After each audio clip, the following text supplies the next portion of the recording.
being a woman on the streets? It's hard because, I mean, you used to washing. You used to being clean. So how was the first, where did you sleep the first night you were home? The first night I slept, waking up and see a man and a woman actually fist fighting and cutting each other. And oh, wow. Now these cars and planes, I'm always boarding. Just out touring down in Charlotte like I play for Hornets. When I'm performing, never born. Hey, this is askrphtish in the beautiful city of Charlotte, North Carolina. And who do I have the pleasure of meeting today? Andrea gathers. Hey, Andrea. Nice to meet you, sweetheart. Nice to meet you too. How are you? I'm all right. How are you been doing? All right. Are you homeless right now, sweetie? Yes, ma'am. How long you been homeless for? This has been a little over 8 months. Oh, okay, a little over 8 months. And how did you end up homeless? Well, I came here with a friend and things. From where? From South Carolina. Oh, what part? Charleston. So you met a guy and came down from Charleston with a guy, or whom? Yes, and A love interest or something? sort of like that. And things didn't work out, and he just didn't do the right thing, and things didn't work out, and he left, and I was trying to get things together. Oh, okay. So y'all both had agreement to spend life together, do what y'all supposed to do. And everything. Girl, hey, listen, we all women. What he do, girl? Stop playing. Tell it, He honey. went to work. Okay. Lying, saying he was going to work and wasn't. Was he working in Charleston? Yes, he was. Okay. He was. Why He did came y'all here. decide to move to Charlotte? Well, because he had a friend that said come here, and so I said okay, let's try something different. Okay. And foolish me came in. No, that was your man. So, I mean, he was working and stuff at the time. Was, exactly. And then, like I said, next thing you know, when he was supposed to do his half or whatever, next thing you know, eviction notice, and he took off. And left you with all the mess. Yes. Are you So doing I okay? got stuck. Okay, are you dealing okay with that? I mean, I've been trying to stay here and there and find people to look out for me and whatever, but I'm going to try to stick it out. I'm just not going to let that be keep me down and not try to strive to do better and just give up. I'm not.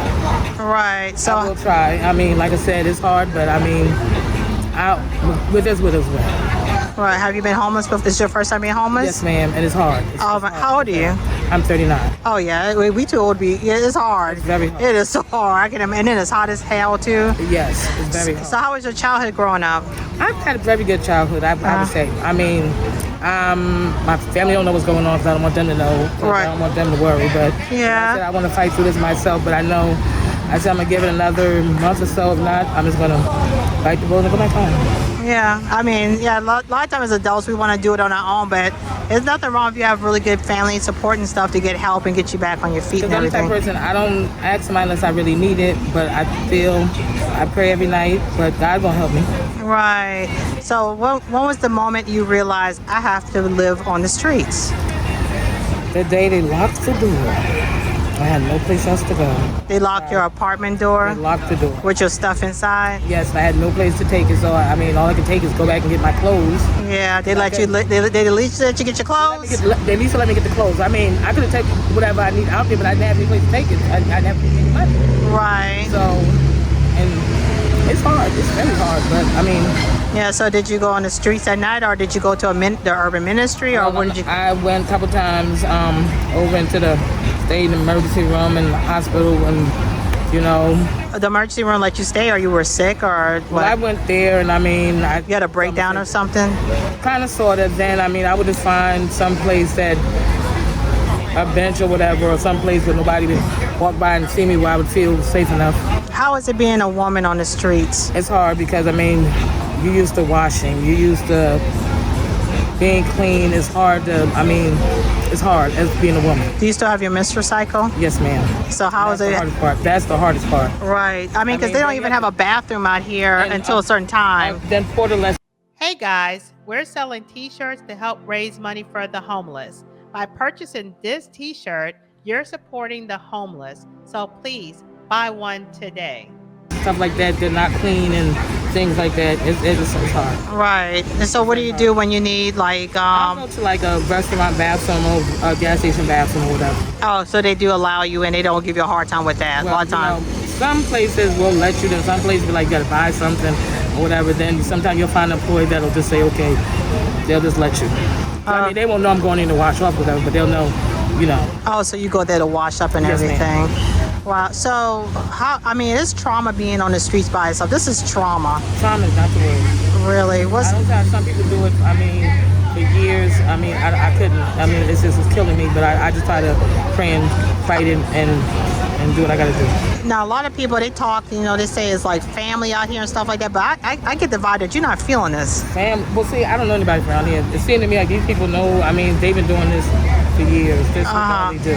Right. Yeah. You seem like you're still in shock. Because as a culture community, some people, I mean, they're used to this. This is not me. Yeah, you say this is not where it's at. This is not home. This is not family. This is not what's up. No, man, not to me. I mean, these people like they're used to it. So how was the first? Where did you sleep the first night you were home? The first night I slept. I called a guy told me about the transit area down there, and we slept there. Okay. I slept there with my bags. The first night I met a guy, and he told me about that because he said that's what he used to do. Okay. All right. So, but you're safe. You haven't been attacked or anything like that. So far, no, ma'am. Okay, that's a blessing. Do you have any mental health issues or anything? I know I'm a little bipolar, but I mean... But nothing diagnosed? Have you been diagnosed with it? No, ma'am. Why you think you're bipolar? I mean, is it bipolar or are you stressed? It's the stress, and I haven't really been diagnosed with bipolar, but when I saw a doctor some years ago, he didn't really diagnose, but what's the word he used? It's some kind of evaluation he did. He had a DMSO or it's not like in my record say this will be saying this is definitely it. Okay, but you're not taking any medication. No, do you have any health conditions or anything? Just, I have high blood pressure. Are you taking medicine for that? Yes, ma'am. Oh, you are? Okay, how do you keep up with your medications and stuff being homeless? Well, actually, I haven't been on in months. Exactly. So I haven't been on in months. Right, because I don't have any health insurance to get it. Right. I mean, they do. So, do you have your ID? Yes, ma'am. Okay. I mean, because go ahead. What about Medicaid and stuff? See, I don't know. I know in South Carolina, if you had to get Medicaid, you'd have to have children. I don't know how it is here. You have to make like under a certain amount, to qualify. You don't need children. Okay, I didn't know. That's what I'm saying. Those things I don't know. Okay, you want to go ahead and get your blood pressure checked because you don't want to have a stroke and then be where you're paralyzed or and then you can't take care of yourself. I don't want to take care of you. I know it's running. It's not doing bad now because I went. I think it was like last week Tuesday. I went to the ER because I was around somebody that possibly had COVID. To make sure I had a COVID test. And they checked it, so everything was good then. Okay. So I pretty feel everything is okay now. You sound like you're real safe for going to the emergency room. Did they treat you well, or did they try to run you off? No, I go to Novant. They be pretty all right. Okay. Mm-hmm. So you go there with no insurance, and they cool about it. Mm-hmm. Okay, that's good. Ma'am. This one lady, she was saying how she called an ambulance. I can't say the word, but either way, they no, and they won't come and get you. Laugh, the ambulance, and they won't come and get her because she was homeless. It's like ridiculous. So I'm glad you don't have that same experience where you could go and get health care and you're okay. That's something to think about. Oh yeah, they wouldn't come and get her. A stranger had to take her. Yeah, had to take her to the hospital. That's crazy. Yeah, it is. So what's the worst thing you experienced while being out here?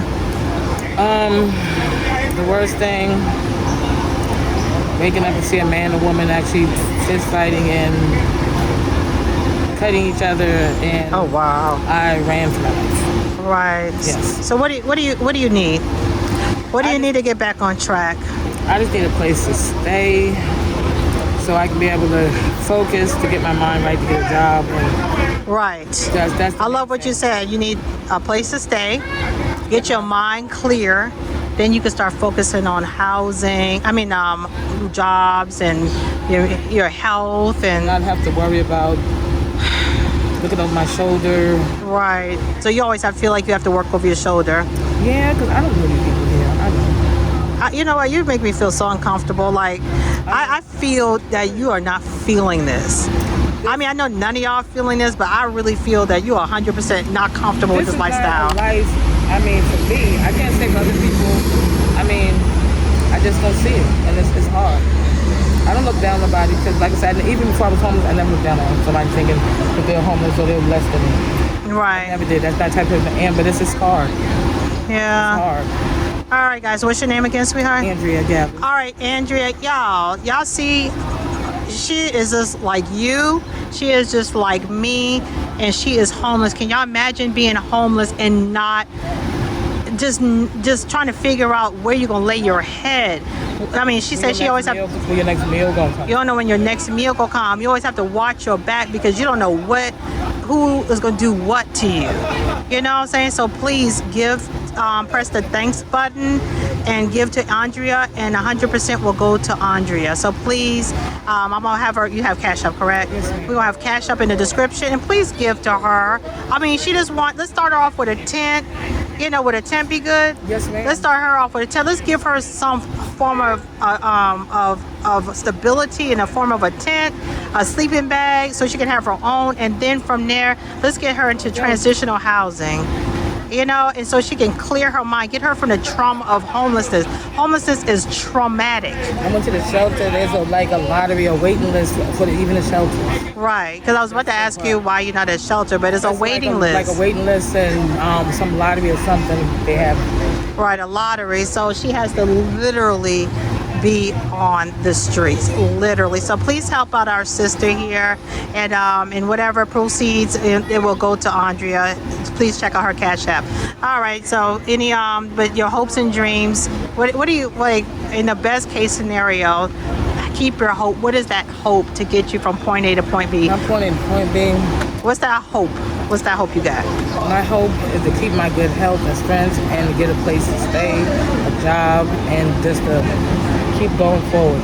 All right. That's all she wants, y'all. Like, share, and subscribe to the channel. Thank you.